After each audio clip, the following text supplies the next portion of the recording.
The night shift at the museum always seemed like an easy gig, until I noticed the statues weren't where they were supposed to be. It was subtle at first. A Grecian god turned slightly, a marble figure's arm raised just a bit higher. I thought I was losing my mind until I heard it, a whisper, barely audible, hissing my name through the cavernous halls.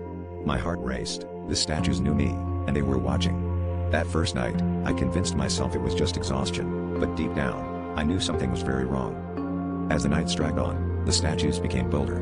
One evening, I found myself alone in the Egyptian exhibit when I heard a distinct shuffle behind me. I spun around, heart pounding, and locked eyes with a stone pharaoh whose gaze seemed eerily alive. I blinked, and its head had turned slightly to follow me. Panic rising, I backed away slowly, my breath quickening. The statues, once cold and lifeless, seemed to pulse with a sinister energy, feeding off my fear. I tried to rationalize it, blaming the dim lighting and shadow play, but the whispers continued, insidious and persistent.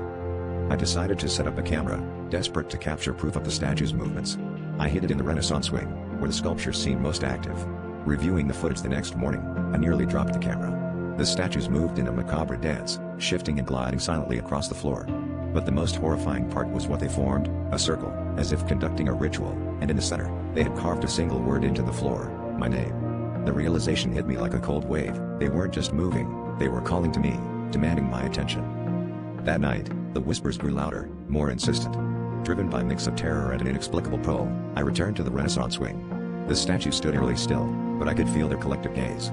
As I stepped into the circle, the temperature plummeted, and the air buzzed with an otherworldly hum. Shadows twisted around me, and I felt an overwhelming urge to run. But before I could move, the statues shifted once more, closing in with a deliberate slowness, their whispers now a deafening chant.